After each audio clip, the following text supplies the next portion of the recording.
A'udzubillahi minasyaitonirrajim. Bismillahirrahmanirrahim. Assalamualaikum warahmatullahi wabarakatuh. Bersama dengan saya Noman Hani bin Jamal, insya-Allah dalam program anjuran Asatizah Selangor, insya-Allah. Jadi pada hari ini kita bersama dengan seorang pembentang panel yang sangat istimewa untuk membentangkan satu topik yang pada saya sangat penting untuk masyarakat di negara kita. Jadi pertama sekali marilah kita mulakan program kita pada malam ini dengan sama-sama kita merafakkan setinggi-tinggi kesyukuran kepada Allah Subhanahu Wa Taala. Kerana tuan-tuan dan puan, kehidupan kita seharian lagi dalam keadaan ekonomi yang mencabar dengan keadaan pandemik pada tahun ini bermula daripada tahun lepas, dan yang kita pun tak tahu macam mana keadaan kita, nasib kita, bukan kita sahaja tapi generasi yang akan datang, apatah lagi generasi yang sedang menuntut pelajaran mereka dalam sekolah menengah pada hari ini. Kita tidak tahu bagaimana nasib mereka. Mereka ni membesar dalam situasi pandemik COVID-19 yang tak pernah berlaku lagi sebelum ini. So kita ni sebagai generasi yang dewasa, kita perlu memikirkan, dan melakukan sesuatu.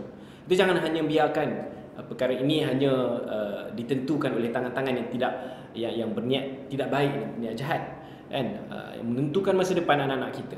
Okey, jadi pada hari ini insya-Allah kita bersama dengan Abang Zami. Jadi sebelum tu saya perkenalkan dulu biodata kita punya panel kita pada hari ini. Jadi kalau di Facebook beliau ZF Zami, jadi beliau merupakan seorang yang aktif dalam isu-isu pendidikan dan kemanusiaan. Lebih kurang 16 tahun telah bergulat dengan isu pendidikan dan kemanusiaan. Dan saya yakin mungkin di luar sana mungkin pernah baca, biasa lihat satu buku yang berjudul Sekolah Bukan Penjara, University Bukan Kilang, dan ada pelbagai buku-buku lain. Inilah penulis buku tersebut, Sekolah Bukan Penjara, University Bukan Kilang. Dan beliau juga pernah mengajar sebagai guru sekolah kerajaan di tengah-tengah bandar Kuala Lumpur 6 tahun, dan telah pun mendirikan beberapa gerakan pendidikan seperti saya yakin ramai yang tahu, iaitu TFTN, Teaching for the Needs, The Wakaf Buku, dan banyak lagi. Dan juga pernah mengetuai rumah penerbitan Indi, Tukul Cetak dan sebagainya. Dan yang terkini saya difahamkan tadi, saya sembang tadi dengan Abang Zami kita, sekarang sedang melancarkan program murid tercicir, kalau saya tidak silap. Baik, insya-Allah. Jadi pertama sekali tuan-tuan dan puan, perlu kita setkan minda pada malam ini.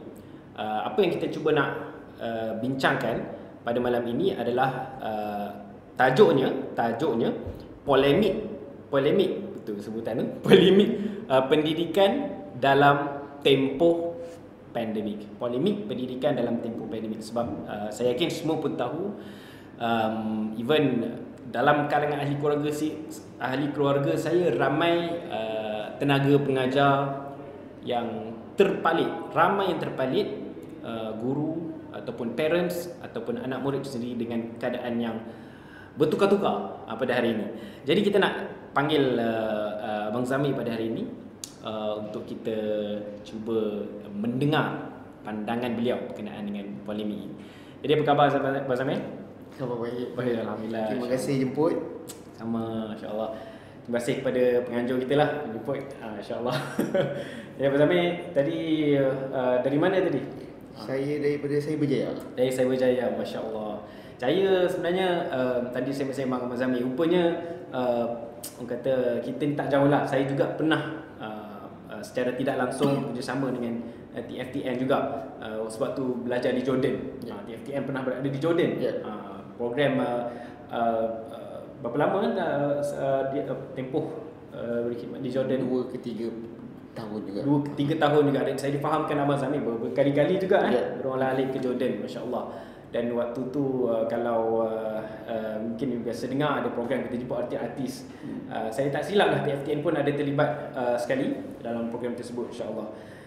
Jadi kita straight to the point okay? Right, kita straight to the point perbincangan pada hari ni sebab kita pun tahu yang dengar hari ni nak tahu kan apa pandangan Mazami ni dalam isu ni kan, dengar kan. So kita pergi kepada persoalan yang pertama lah So Mazami, kita tahu keadaan disebabkan pandemik yang macam saya sebutkan tadi banyak sangat memberi kesan kepada pelbagai pihak, gurunya, anak muridnya, parents, sekolah, pengetua guru besar dan sebagainya, pening kepala. Jadi dalam dunia pendidikan lah, baik prasekolah, sekolah rendah, sekolah menengah. Jadi semua pusat pendidikan ni terpaksa ditutup sebelum ni kan, terpaksa ditutup. Maka bermulalah satu kaedah baru dalam dunia pendidikan yang disebut sebagai PDPR lah. Kalau saya tidak salah, pengajaran dan pembelajaran di rumah secara online. Jadi baru-baru ni kerajaan telah mengumumkan pembukaan semula sekolah bermula Mac. Jadi macam parents baru beli saya sebagai parents juga. Jadi kita dah beli gadget apa semua, ada yang orang susah dia terpaksa beli new phone ataupun new tablet dan sebagainya untuk PDPR ni, online, belajar online. Sekali tiba-tiba bulan Mac kena buka balik sekolah. So kemudian dalam masa sama memperkenalkan platform pendidikan sebagai Didik TV. So macam pening sikit kat situ, nak follow yang mana dan sebagainya. So sebagai permulaan kita punya perbincangan pada malam ini, boleh Tuan jelaskan apa sebenarnya polemik yang sedang berlaku dalam dunia pendidikan di negara kita ni? Jadi apa masalah yang berlaku sebenarnya? Mungkin boleh terangkan sikit. Okey, terima kasih yang pertama sebab jemput saya. Saya fikir kita kena mulakan tesis perbincangan ini dengan acknowledge iaitu masalah yang kita hadapi ini bukan masalah kita sendiri. Ini berlaku di semua tempat di seluruh dunia dalam masa yang sama. Itu yang pertama. Yang kedua, saya fikir kita kena tengok tempoh masa. Kita mula PKP pada tahun lalu itu pada sekitar 16 Mac. Jadi sekarang ni dah nak menuju ke 16 Mac semula. Jadi tempoh masa kita tu lebih kurang 1 tahun kan. Yang ketiga, saya fikir paling penting untuk diperhatikan adalah role KPM dan juga role KPT. Dulu ketika zaman Pakatan Harapan dulu dia disatukan. Jadi apakah yang berlaku sekarang ialah oleh kerana tidak mahu penyebaran virus tersebut, jadi sekolah dan juga pusat pendidikan semua ditutup. Apakah berlaku ketika semua pusat pembelajaran ini ditutup? Ini sebenarnya yang saya daripada tahun lepas, bermula daripada bulan 4, bulan 5, bulan 6, memang pada saat itu saya memang berkempen untuk pembukaan sekolah. Ada ramai orang marah, ada ramai orang yang tidak setuju, ada ramai orang yang melihat seolah-olah saya terburu-buru pada ketika itu. Tetapi sekarang ini setelah kita lihat setahun tempohnya, apakah yang berlaku kepada anak-anak? Sekolah ni bukan sahaja tempat untuk anak-anak belajar. Anak-anak dia belajar bersosial, dia belajar leadership, dia belajar jadi sebagai pemimpin. Beberapa malam yang lepas kita dalam sesi Clubhouse dengan Cikgu Yasmin. Cikgu Yasmin ni cikgu yang pertama tercalon sebagai Global Teacher Prize di Malaysia. Orang cerita tentang Cikgu Samuel baru ni 5 tahun lepas ni Cikgu Yasmin ini sudah tercalon. Dia cakap apa yang terjadi kepada anak-anak murid dia itu sangat menyedihkan. Kenapa menyedihkan? Sebab ketua pengawas ni dah tak jadi ketua pengawas. Jadi kita tengok kawan-kawan kita yang jadi pengawas, ada yang masuk pengakap, ada yang kalau yang main rugby. Jadi ini semua membina self-esteem. Termasuk juga untuk anak-anak kecil, tahun 1, prasekolah, tahun 2, tahun 3. Mereka belajar bercakap dengan kawan-kawan, mereka belajar bertoleransi, mereka belajar bergaduh, dan mereka belajar selepas bergaduh tu nak baik pulih kepercayaan, nak baik pulih perasaan, emosi. Jadi ini semua memberi kesan kepada. Jadi apa yang berlaku sekarang ni ialah bukannya asing. Kenapa saya cakap bukan asing itu? Sebab bukan Malaysia sahaja jadi. Yang berlaku itu seluruh dunia. Sebab itu sekarang ini cara yang terbaik untuk kita lihat perkara ini secara holistik itu ialah dengan melihat bagaimana negara-negara lain buat ataupun atasi cabaran-cabaran yang mereka lihat. Jadi saya rasa untuk permulaan mungkin kita boleh melihat sisi itu dulu, iaitu yang pertama untuk memperhatikan bahawa sekolah itu bukan semata-mata pusat pembelajaran, bukan semata-mata tempat orang datang belajar, tetapi ia juga ialah tempat orang bermain. Selalu dulu dia ada banyak anatomi zaman dahulu yang sebenarnya salah, iaitu orang kata kamu pergi sekolah main-main kan. Memang tempat sekolah itu tempat main. Memang tempat sekolah itu selain belajarnya harus main.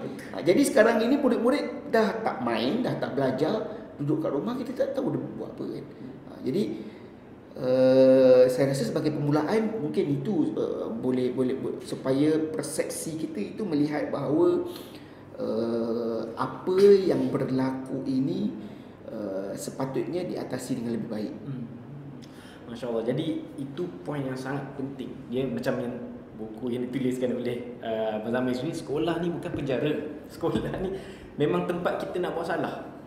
Jadi kita kadang antara saya pernah dengar juga kadang lagi macam tadika, kita biar dia orang lakukan kesalahan. Beri peluang anak-anak ni melakukan kesalahan, sebab kadang bila dia buat salah kita suka marah kan. Jadi dia jadi takut nak buat benda.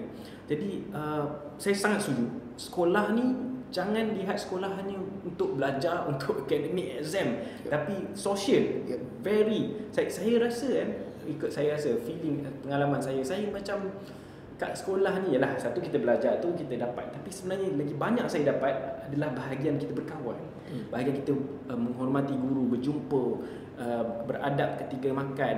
Suasana tu sebenarnya saya sendiri ni sharing sikit lah kan, macam mana, sebab apa macam anak-anak saya kan, ada saya hantar anak saya ke sekolah juga. Ada setengah ibu apa berpandangan untuk anak-anak tadika tak payah hantarlah, jaga kat rumah je, kita boleh ajar kat rumah. Saya setuju ibu bapa ajar, tapi sebenarnya dia memerlukan suasana berkawan. Itu satu poin yang menarik pada pandangan saya. Okey, kita pergi kepada soalan yang kedua, Mas Zamir. Macam saya sebutkan tadi, ada dua alternatif yang di-highlightkan di sini, iaitu PDPR dan Didik TV. So maknanya dua benda ni kira yang besar lah yang dilakukan oleh kerajaan. Boleh berikan pendapat Mas Zamir berkaitan keberkesanan PDPR dan Didik TV ni? Adakah ia berkesan ataupun adakah ia hanya sekadar Wallahualam. Saya akan ulas berkenaan dengan Didik TV dulu. Ketika Dr. Mazli di Kementerian Pendidikan dahulu tahun 2018, memang kita dah sebut nak memperkasakan pendidikan, sebab pada ketika itu TV pendidikan ini seolah-olahnya hilang. Ada satu komen daripada Tok Mak Hassan beberapa bulan yang lalu, saya fikir sangat interesting, which is dia sebut kita telah hilang pengalaman dan juga kita telah hilang peluang untuk memperkuat ataupun menyediakan anak murid dan juga sistem kita. Sebab apa? Sebab semua orang tahu apa yang berlaku kepada One Best Study Net. One Best Study Net bermula pada 2012. Bayangkan COVID jadi pada 2020. So sepatutnya sejak 2018 itu kita telah menyediakan sistem yang ampuh untuk sistem pembelajaran online. Malangnya oleh sebab banyak hal yang kita tak boleh ulas di sini, jadi projek One Best Study itu tidak dapat dijayakan seperti mana bajetnya. Tetapi dalam situasi ini memang betul, sebab dia punya model pendidikan dan juga model pengajaran itu harus jadi hybrid. Jadi ada certain ataupun ada sebahagian golongan yang memang ada akses kepada tablet, ada akses kepada laptop, ada akses kepada internet yang boleh meneruskan pembelajaran. Ada sebahagian lagi yang tidak ada akses, harus meneruskan pembelajaran dalam bentuk yang lain. Apakah bentuk tersebut? Yang pertama ialah dalam bentuk fizikal, which is cikgu terpaksa bagi buku latihan ataupun cikgu terpaksa hantar kertas-kertas latihan. Ataupun dalam kawasan yang sangat ekstrim, maksudnya nak hantar kena naik motor, kena jalan kaki, kena lalu sungai, susah sangat nak hantar, memang terpaksa TV. Jadi model-model hybrid ini yang digunakan oleh banyak negara. Ini juga disentuh oleh UNICEF, disentuh oleh World Bank dalam report-report mereka. Jadi sebenarnya untuk memastikan semua orang dapat akses kepada pengajaran dan juga pendidikan itu, harus ada model hybrid. Tapi dalam konteks ini yang kita agak keliru ialah Didik TV itu dilancarkan ataupun diumumkan 2 hari sebelum pengumuman buka sekolah. Jadi saya rasa bukan sahaja masyarakat yang berasa terkejut ataupun rasa terpinga-pinga. Saya rasa yang paling terkesan ialah ibu bapa. Sebab macam sebelum ni kita dah ditekankan dengan PDPR. Okey, apakah masalah dengan PDPR? Masalah dengan PDPR ni sebenarnya dia tak ada masalah. Kecuali untuk orang yang tidak ada laptop, untuk orang yang tidak ada tablet dan juga untuk orang yang tidak ada internet. Dalam tulisan saya pada Mei pada tahun lalu, sebenarnya DOSM Jabatan Statistik ada bawa keluar berapa data berkenaan dengan penggunaan internet di seluruh Malaysia. Kawasan bandar ada berapa ramai orang yang guna internet, kawasan bandar, kawasan kampung berapa ramai. Memang masyarakat kita yang betul-betul ada unify. Kalau di bandar ada unify pun 30%. Kalau di kampung yang ada internet tu sekitar 15%. Jadi adalah sangat tak logik kita nak memaksakan mereka-mereka ini. Sebab kalau kita bagi dia tab, sekarang ni lambakan semua orang bagi tab. Kalau hang bagi tab, tak ada internet nak buat apa? Kan? Jadi dia dan kita kena lihat ini daripada konteks yang lebih besar, which is untuk ibu bapa golongan B40, bahkan B40 itu ada pecahan dia lagi, B20 yang terbawah, yang memang dia tak ada smartphone, dia memang pakai phone yang memang SMS. Jadi sekarang ni cikgu semua bagi kerja dalam WhatsApp. Dan dia pun confuse, dia pun macam mana dia nak pergi akses kat WhatsApp. Jadi semua benda-benda ini harus diperkirakan. Jadi saya fikir 2 aspek ini, yang pertama Didik TV, yang kedua juga PDPR, ia hanyalah mod pengajaran. Tetapi ia tidak boleh dilihat seolah-olah semata-mata sebagai usaha kerajaan ataupun cara untuk kita menanganinya. Tidak. Cara untuk menanganinya harus ada cara yang lebih bersepadu. Apakah cara yang lebih bersepadu? Sebab itu kalau tanyakan pada saya, tidak ada cara lain. Cara yang terpaksa kita lakukan sekarang, sama ada merah ke hijau ke kawasan tu, terpaksa buka sekolah. Sebab apa buka sekolah? Orang tanya kenapa nak buka sekolah. So, nanti parent fobia nak hantar anak, nanti buka kluster baru macam hari tu budak-budak SPM masuk sekejap jadi kluster. Dia jadi permasalahan itu sebab salah satunya ialah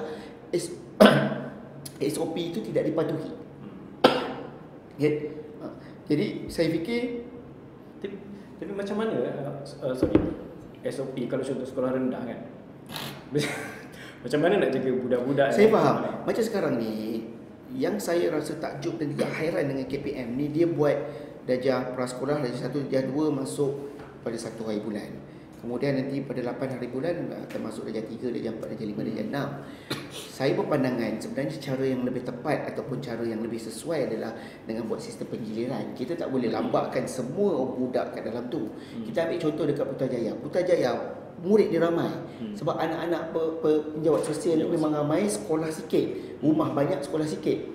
Jadi satu kelas akan jadi 35, akan jadi 40, bahkan ada kelas yang jadi 45. Jadi satu-satunya cara untuk kita atasi benda ini, kalau tanya pada saya cadangkan penggiliran. Penggiliran ni maksudnya hari Isnin darjah 1, darjah 2, ataupun darjah 1, darjah 4. Hari Selasa kita buat darjah 2 dengan darjah 5. Jadi dalam masa seminggu tu murid tak pergi 5 hari. Jadi sekolah tidak pack. Jadi kenapa kita nak 2 hari murid jumpa cikgu ni? Sebab yang pertama, pada saya yang paling penting, cikgu harus semak mental health budak itu. Betul. Jadi dia apa dia punya perasaan hari ini, apa emosi dia rasa tertekan ke, macam mana dapat jumpa kawan-kawan, dah bercakap ke dengan kawan-kawan. Dan yang kedua, untuk bagi kerja. Nanti pada hari kedua, sama ada dijumpa hari Rabu ke hari Khamis ke, untuk collect kerja. Jadi interaksi itu berlaku, dia tidak berlaku secara maya. Dan dalam masa yang sama, bila murid sikit, kita boleh pecahkan murid. Sebab guru masih sama kan. Betul. Jadi cikgu yang mengajar darjah 4 yang budak tahun 4 tak ada, kita boleh pecahkan dia untuk masuk ke kelas-kelas tersebut. Jadi saya nampak, kalau kita betul-betul boleh berfikir secara holistik, caranya ada. Tinggal lagi sekarang ini berani buat ke tak berani buat. Juga termasuk soalan, kenapa sekolah-sekolah tak dibuka di kawasan hijau, kenapa di kawasan-kawasan yang bukan merah.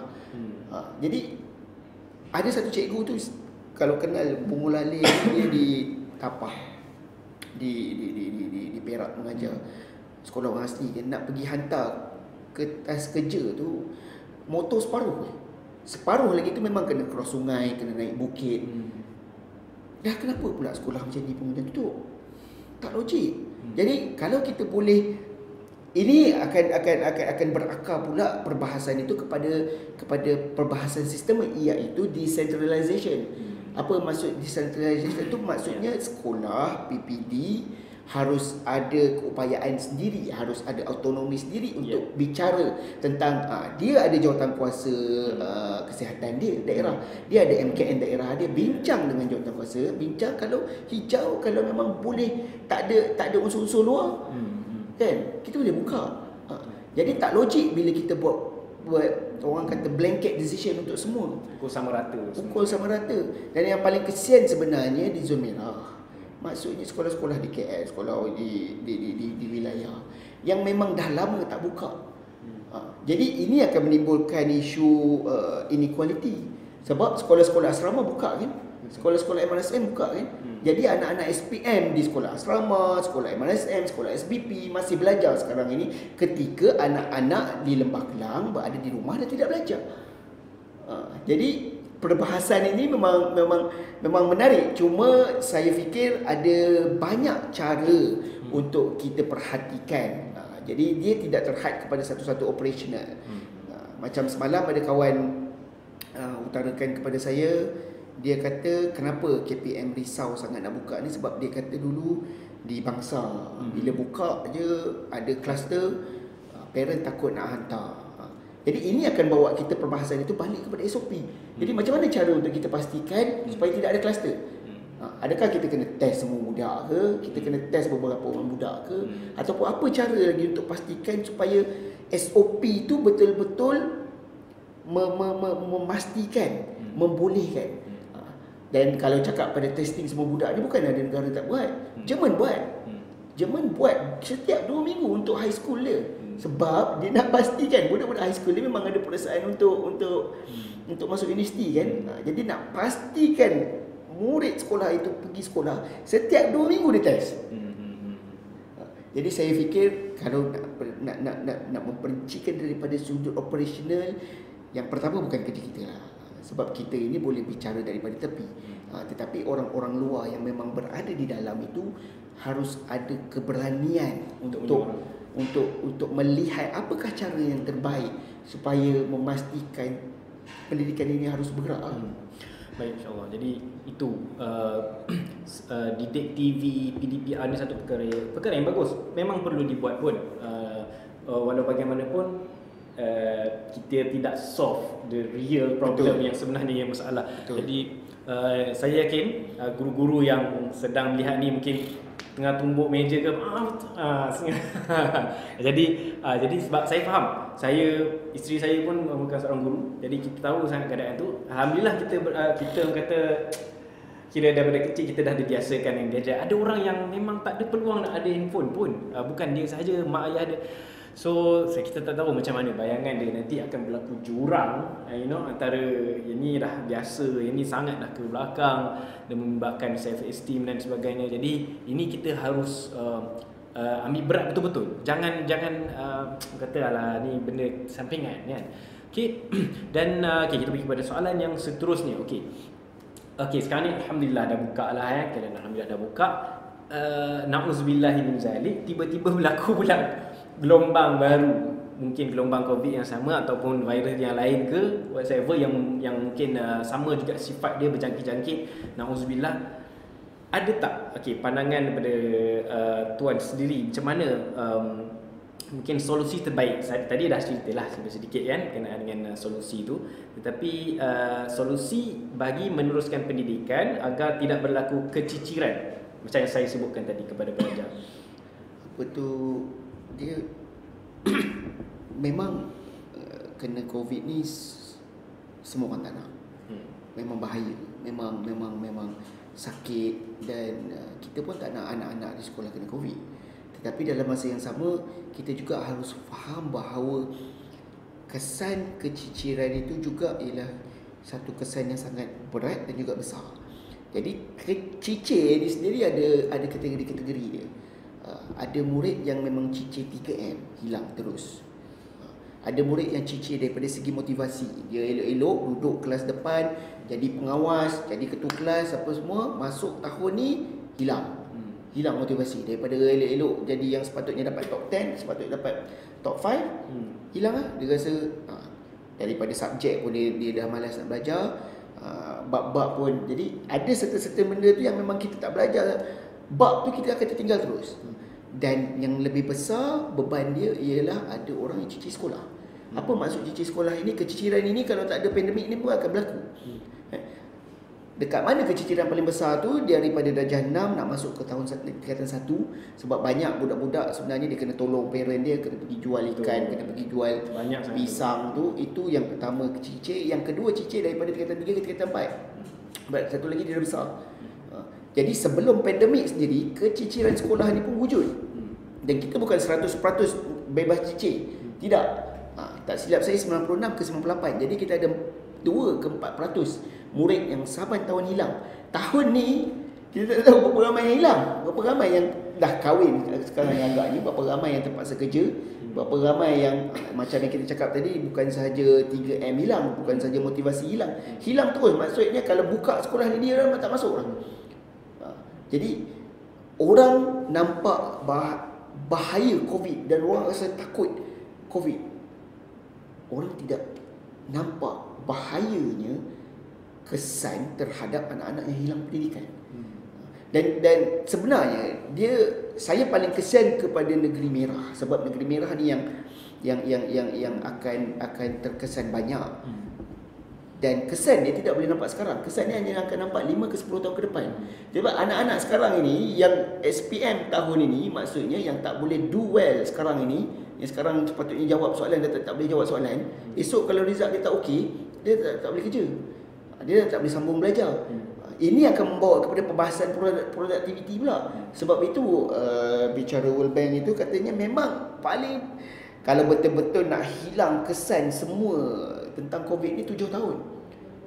Jadi kalau kita boleh tengok sekarang ni, maksudnya kalau kita tak betul-betul fikir macam mana nak menyelesaikan masalah keciciran ini, dia bukan masalah sekarang. Memang kita tahu COVID bahaya, tapi dalam masa yang sama bahaya hilang pembelajaran itu sebab World Bank guna learning poverty. Maksudnya bahana miskin pembelajaran itu ialah productivity terhadap negeri, productivity terhadap masyarakat, productivity terhadap negara. Jadi yang ada certain group yang sepatutnya masuk dalam group profesional, sepatutnya masuk dalam group buruh, 5 ke 10 tahun depan akan dapat masuk ke situ. Kita tak tahu sama ada dia masuk jenayah ke, kita tak tahu dia masuk ke dadah ke. Sebab itu bila orang bertentang pendapat dengan saya selalu utarakan seperti ini. Betul, memang COVID itu bahaya, tapi dalam masa yang sama kita juga harus fikir learning poverty, miskin pembelajaran ini, ataupun kalau yang UNICEF guna itu lost generation. Itu jadi macam mana kan kita nak bicara benda tu? Jadi saya fikir menarik untuk diperbahaskan. Sebab macam semalam kita bicara juga bahawa anak-anak yang ambil SPM tahun ini itu tidak minta untuk dilahirkan sekarang. Jadi bukan dia minta untuk keluar-keluar, okey aku nak kena ambil SPM waktu pandemik kan.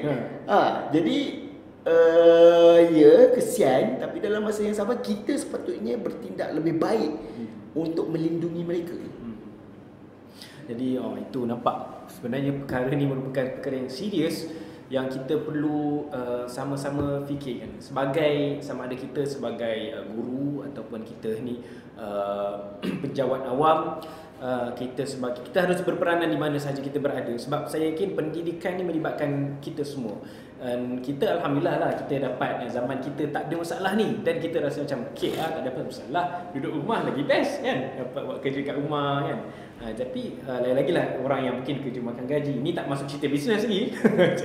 Kalau masuk buat cerita bisnes lagi panjang lagi kan. Orang yang apa orang kata makan gaji dia boleh mengaji, dapat BBN apa semua. Tapi orang yang susah bisnes ni lagilah kan. Macam yang sebut tadi, saya pun nak kongsi pengalaman.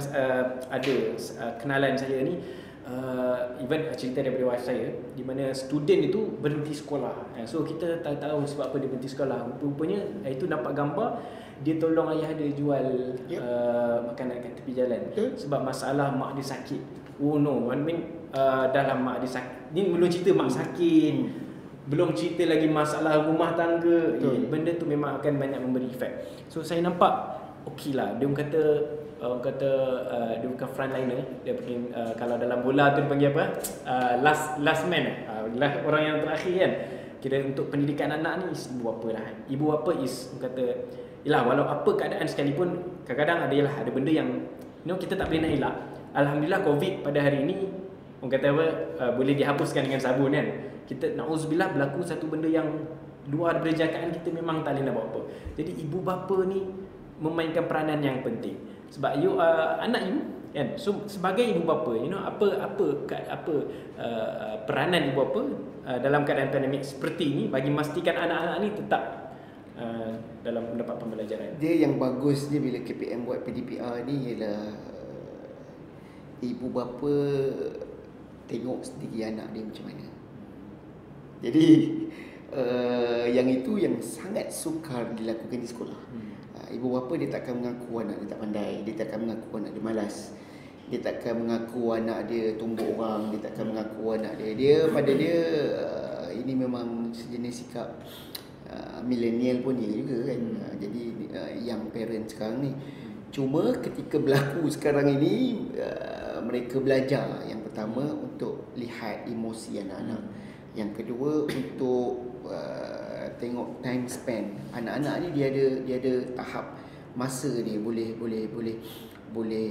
bertekun buat sesuatu tu. Dan yang ketiga baru dia tahu susah ke tak susah mengajar lah. Jadi sebenarnya kerja mengajar ini, saya selalu cakap kepada orang bahawa kerja mengajar ini bukan kerja main-main.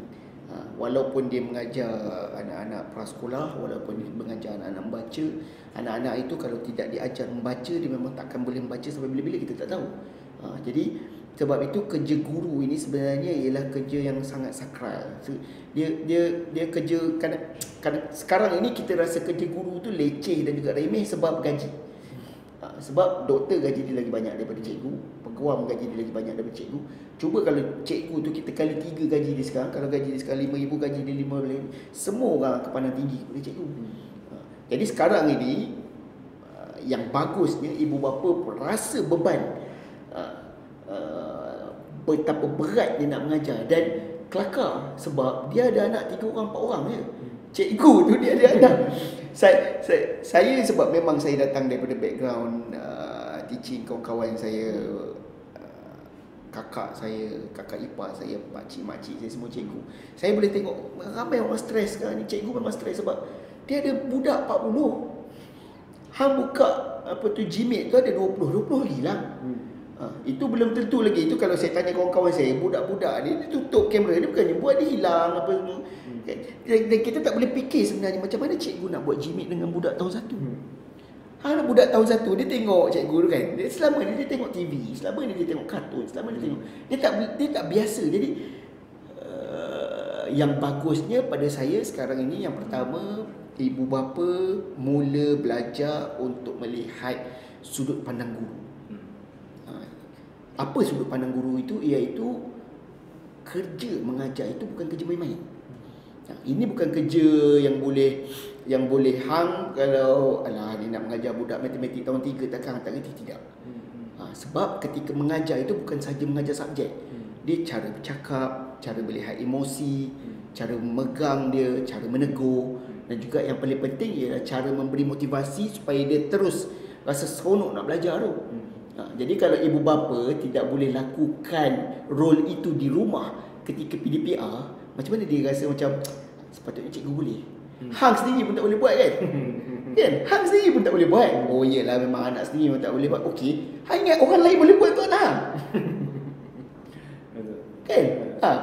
Ini simple logik. Kalau kita tidak boleh mendidik anak kita sendiri, hang macam mana hang nak expect orang lain didik anak hang? Kan? Dan sekarang ni kita marah cikgu bagi kerja, cikgu bagi YouTube, cikgu bagi macam-macam. Pada saya ini peluang terbaik. Yang pertama untuk ibu bapa melihat daripada sudut pandang guru. Yang kedua untuk merefleks kembali ke dalam diri mereka dan mula melihat bahawa apa dia nak buat dengan anak. Sebab saya memang seorang yang daripada 10 tahun lepas saya memang kempen. Kita dulu waktu kat sekolah kita banyak berperang dengan ibu bapa kan. Sebab ada banyak isu. Jadi saya memang berkempen bahawa kerja, mengajar kerja, mendidik kerja, memotivasi anak apa semua ni memang yang pertamanya haruslah kerja ibu bapa. Jadi tetapi kita juga faham oleh sebab sosioekonomi, ada orang yang tak ada kat rumah, ada orang yang tak ada masa, ada orang yang tak ada duit, ada orang yang tak ada. Jadi ada banyak sebab kenapa anak-anak tersebut terbiar dari segi emosi, daripada segi penjagaan. Tapi dalam masa yang sama, untuk memastikan anak tersebut berada di landasan yang betul, ibu bapa nombor satu. Cikgu itu hanya top up saja. Betul, setuju tu. Terima kasih atas penerangan yang begitu jelas. Jadi ibu bapa, saya as ibu bapa juga, kita kena sedar benda ni. Cuba bayangkan kalau sekolah ni tak wujud lah, kan? Cuba bayangkan kalau sekolah ni tak wujud. Saya rasa macam mana aku nak bagi anak aku ni pandai cari duit ke apa ke. Memang nak tak nak kita akan berfikir kita sendiri kena ajar macam mana nak didik dia matematik ke, kita kena bercakap bahasa Melayu dan sebagainya. Alhamdulillah hari ni ada sekolah. Alhamdulillah, kita kadang kita lupalah nikmat tu. Dan hari ni antara hikmahnya antara hikmahnya bila nikmat tu ditarik balik, baru kita nampak apa hal ada orang lain dah boleh membaca anak aku. Masih rupanya dah setahun dah tak belajar. Duduk rumah main game je. Aku dengan aku pun main game. Jadi kita kena cuba sedar benda ni. Salah pihak-pihak penguasa itu satu hal. Satu hal lagi kita ni sendiri. Kadang ialah benda di luar kita punya tangan kita, bukan kita punya kuasa. So kita kena as ibu apa fokus on apa yang ada pada tangan kita, anak-anak kita lah. So sebenarnya anak-anak kita ni assets kita yang akan anak yang soleh dari sudut akhirat ni, anak-anak yang soleh akan mendoakan kita. Bila dia bermanfaat pada orang lain, kita pun dapat saham pahala. So how we want to make sure benda tu berlaku pada zaman dia dewasa, pada zaman kecil ni kita kena train kan. Masya-Allah, saya setuju sangat. Okey, soalan seterusnya, kita ada 2 soalan lagi. Soalan dia, adakah membuka semula institusi pendidikan dalam suasana pandemik ni merupakan satu keputusan yang tepat memandangkan kes COVID yang dilihat turun naik sekarang ini? Dia sebut sikit dia sebut sekarang tadi. Dan apakah cara terbaik bagi mengelakkan timbul pula kluster sekolah? Tu mungkin dia sebenarnya dia bukan isu buka sekolah ke tak buka sekolah. Saya fikir yang lebih besar masyarakat nak lihat itu ialah apakah plan KPM. Jadi sebenarnya macam ini yang saya sebut awal dulu. Kalau dulu ketika Pakatan Harapan pemerintah, KPM dan KPT itu satu kementerian. Apakah kebaikannya satu kementerian ini? Mereka bercakap. Contoh yang paling mudah ialah dengan kes SPM. Itu sebab sampai trending hashtag suara pelajar, sebab budak-budak SPM ni dia stres. Dia stres tu bukan sebab dia tak nak SPM ataupun dia rasa tertekan tak nak belajar. Tidak. Dia stres tu sebab SPM itu ditunda banyak kali. Jadi penundaan banyak kali ini menandakan bahawa pihak-pihak yang berwajib ini tidak mempunyai master plan yang ampuh, yang orang boleh pegang dan percaya. Ada banyak contoh di negara lain SPM ini dibatalkan saja. IB sekarang ni ambil coursework, ICJSE batal, SAT di US batal. Jadi apa yang mereka buat ialah mereka nego dengan universiti macam mana cara nak buat placement ni. Kalau KPM dan KPT dahulu satu bumbung, sebenarnya mereka boleh bincang. Bila nak bincang ni sebenarnya waktu kita mula-mula PKP pada tahun lepas bulan 3, bulan 4 sepatutnya dah bincang. Bulan 4 sepatutnya bincang kalau COVID ni sampai tahun depan, SPM ni kita nak buat macam mana. Jadi setengah negara, saya fikir di UK, dia buat ada beberapa model. Model yang pertama tu dia buat mock exam. Mock exam ni macam pra, macam kita punya sebelum SPM ni betul tu, sama ada ambil markah tersebut, mereka prorate ataupun mereka bagi option habis COVID nanti baru exam. Jadi murid ada pilihan kan. Dia nak guna yang result sekarang ni yang tak tahu kalau prorate dapat C, ataupun tunggu COVID habis nanti, tunggulah bila COVID habis baru ambil. Tak tahu bulan 9 tahun ni ke, bulan 3 tahun depan ke. Jadi murid ada pilihan. Kalau tak sekarang ini murid berada dah tertekan sebab hang tunda daripada bulan 11 ke bulan 12 ke bulan 1, sekarang ni ke bulan 3. Kita sendiri kalau nak dapat result ataupun nak pergi sesuatu yang besar tu kita debol. Kan? Jadi ini lagi murid. Jadi yang saya fikir bukan isu buka atau tutup itu. Isunya ialah perancangan rapi, perancangan besar. Okey, apakah perancangan besar tersebut? Dia kena ada plan. Maksudnya kalau tahun 2020 ni COVID tak selesai, hang bagi vaksin ke, sebab ramai sangat anti vaksin ke, ataupun sebab apa benda ke, kalau sampai bulan 9, bulan 10 masih tak selesai, kes masih 5,000, kes malah naik 10,000, macam mana kita nak buat? Jadi itu yang harus dibicarakan sekarang. Jadi memang tidak ada satu orang kata solution yang akan menyebabkan semua orang bersetuju. Tetapi dalam masa yang sama, apakah cara supaya murid-murid tak duduk kat rumah dan tak belajar? Apa dia caranya? Macam yang saya cadang tadi, maksudnya kalau kawasan hijau, hang bagi buka. Itu sebab pentingnya decentralization itu. Ataupun apa cara lagi? Adakah kita boleh buat mass testing? Test cikgu, test murid, test ini buka juga. Takkan kalau dah buat test pun ada orang risau. Okey, takkanlah budak-budak kena test.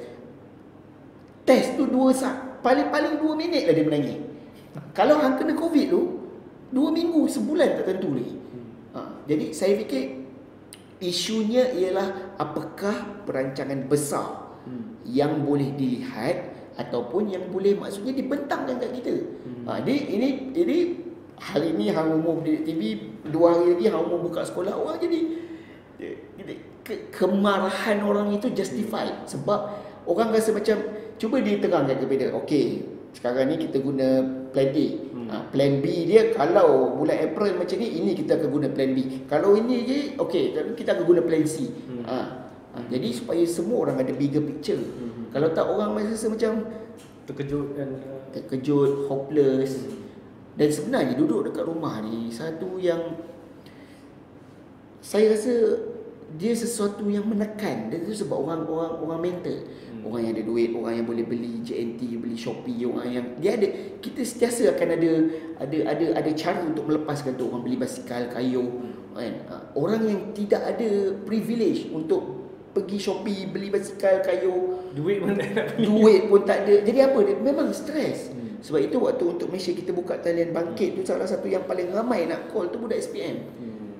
Dia call ni sebab dia rasa dia nak bercakap pasal apa.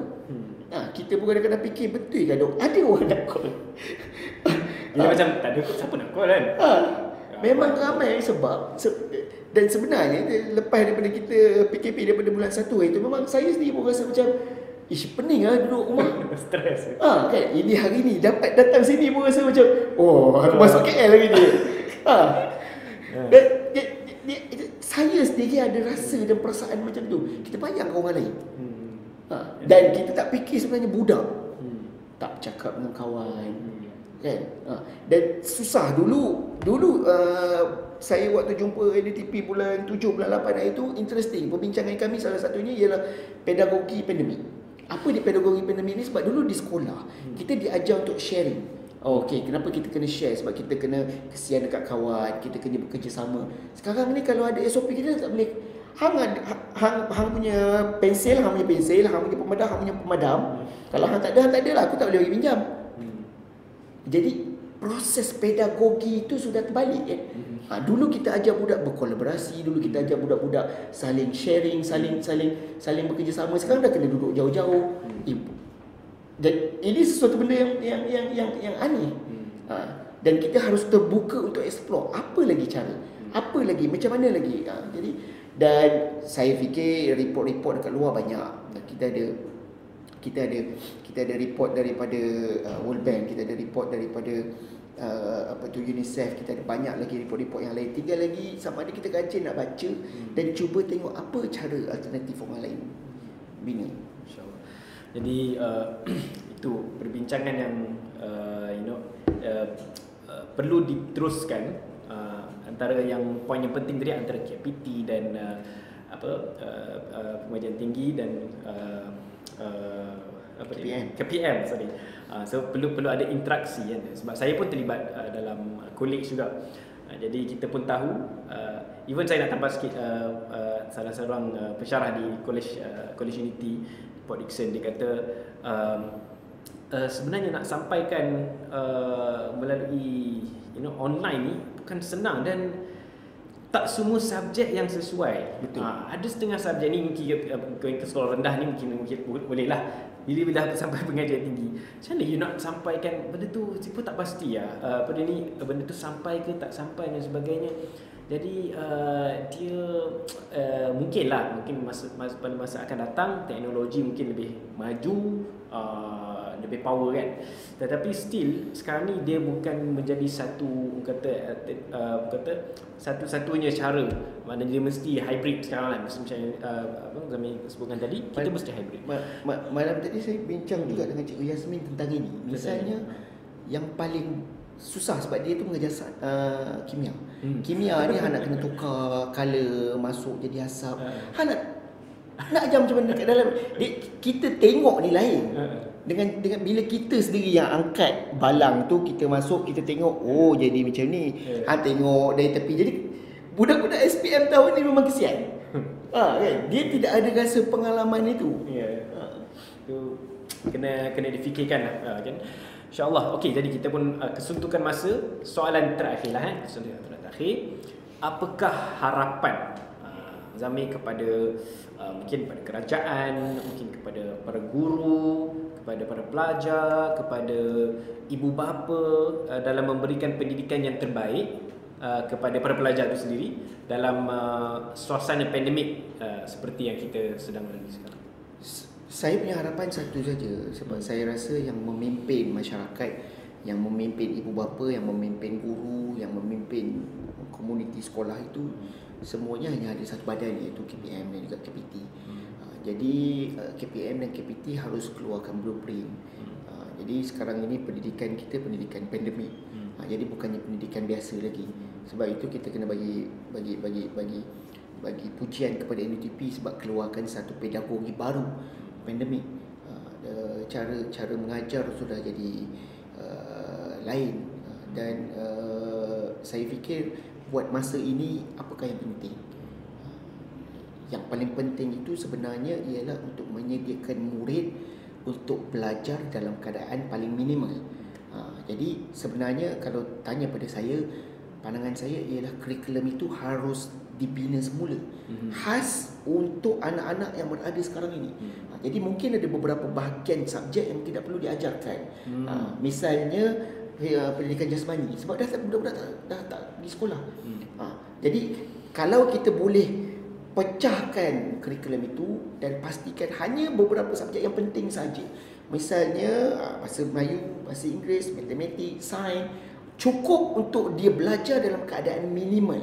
Kalau kita boleh bina kurikulum pandemik dan untuk memastikan murid ini cukup sesuai untuk sekian masa tersebut, sebab masa kurang, cikgu tak cukup, sebab masih belajar daripada rumah, ataupun sebab terpaksa bergilir, ataupun sebab sekolah tempat banyak ditutup, banyak ada di rumah, cukup dia belajar banyak itu. Jadi harapan saya kalau kita boleh gubal kurikulum pandemik sekarang dan pastikan untuk tahun 3 saja dia ada 17 buku teks. Jadi cuba bayangkan, sebab tu cikgu-cikgu bising waktu dia berkata PDPR itu nak kena belajar sampai pukul 4. Memang betul. Sebab depan skrin habis sampai petang. jadi memang betul. Sebab kadang-kadang kita pun terfikir, kenapa ada subjek-subjek yang sepatutnya subjek ni tak perlu diajarkan sekarang. Apa kepentingan subjek tersebut diajarkan sekarang? Jadi kita kena belajar untuk skim, pecahkan balik tembok tersebut. Sekarang ini bukan masa yang normal kan. Sekarang masa yang sangat-sangat kritikal. Dan krisis yang kita ada ini ialah satu krisis yang akan menyebabkan kesan 5 tahun, 10 tahun. Jadi saya fikir buat masa ini itu harapan saya terhadap KPM, terhadap KPT. Kalau kita boleh ada satu blueprint, cara melihat dengan lebih jelas, dan juga untuk melihat pendidikan ini dalam kacamata pandemik. Jadi itulah cara yang terbaik yang saya fikir boleh kita fikirkan sekarang ini. Okey, terima kasih kepada ZF Zamir, Abang Zamir kita, insya-Allah atas perkongsian dan luahan juga. Okey, luahan. Terima kasih banyak sebab jemput. Insya-Allah. Jadi satu perkongsian yang penting, satu perbincangan yang penting. Saya ingat ibu bapa di rumah tu antara suami isteri pun kena berbincang. Jangan fikir kau aku anak aku nak cari duit aku kan. Jadi apatah lagi mereka yang tak ada masalah kewangan, tak ada masalah apa-apa pun berlaku juga masalah rumah tangga. Jadi kita kena banyak bersyukur. Alhamdulillah Allah beri yang mana yang masih tak hilang kerja semua. Kita kena bersyukur, manfaatkan apa yang kita ada ni. Okey, bincang dengan pasangan, bincang dengan anak, macam mana kita nak pastikan suasana tu. Ni bukan hanya cerita pasal pendidikan, masjid, suasana surau dan masjid tak ada lagi, itu satu isu. Macam mana nak sebagai ketua keluarga nak hidupkan suasana masjid di rumah. Jadi bagi saya ini satu cabaran, dan ialah dari satu sudut lain ada juga hikmahnya. Inna ma'al usri yusra, inna ma'al usri yusra, sambungan fa inna ma'al usri yusra.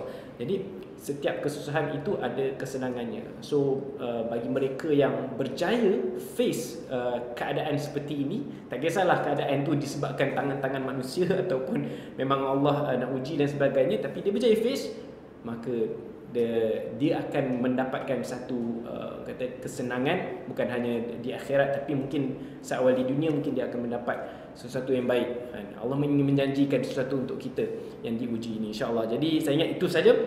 Terima kasih. Saya mengucapkan ribuan terima kasih juga kepada penganjur Satizah Selangor. You all boleh like kita punya social media dan sebagainya untuk terus mendapatkan perkongsian-perkongsian bermanfaat. Terima kasih Abang Zamir. Jumpa lagi insya-Allah.